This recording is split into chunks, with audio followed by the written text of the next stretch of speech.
ఒక పెద్ద కొడుకు లెక్క కేసీఆర్ నాకు పైసలు పంపిస్తాడు. ఆ! ఏస్తాడు. ఇయాల వచ్చిందా పింఛన్, రేపు వచ్చిందా పింఛన్ లేదా అని పక్క పంటోళ్ళకు, ఆళ్ళకు, వీళ్ళకు. కానీ కేసీఆర్ చేసింది మాత్రం మంచిది.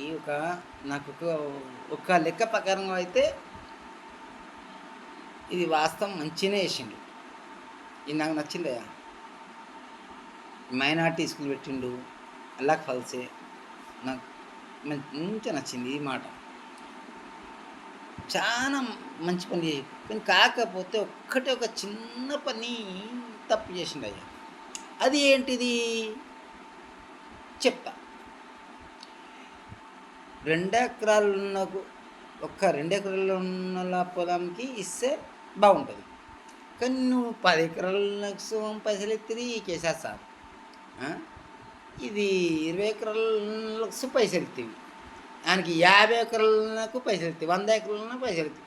100 ఎకరాలు అని చెప్తారులే, కానీ 50 ఎకరాలు, 20 ఎకరాలు, 30 ఎకరాలు ఏంది సారు? ఉన్నాడు ఉన్నానికి పెడితే లేమేసి ఉన్నానికి పెడితే అన్నట్టు మొత్తం మీరే చేస్తారు. గంప గుత్త గంగల వారెత్తిరి. కానీ ఇప్పుడన్నా జర్రా కేసీఆర్ సారు నువ్వు చేసేది మాత్రం వాస్తవమే. రేవంత్ రెడ్డి సారు మీకు సలాం అలైకుం. కానీ ఏంటిదయ్యా ఇది?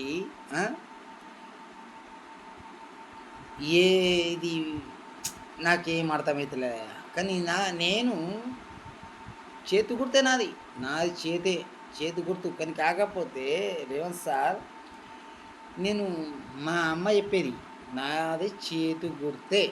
కానీ మా అమ్మ ఒక్కడేం చెప్పింది, చేతి గుర్తు. అన్నం తింటున్న 5 ఏళ్ళు నోట్లో పోడిది, 5 ఏళ్ళు అన్నం మెతుకులు పోడి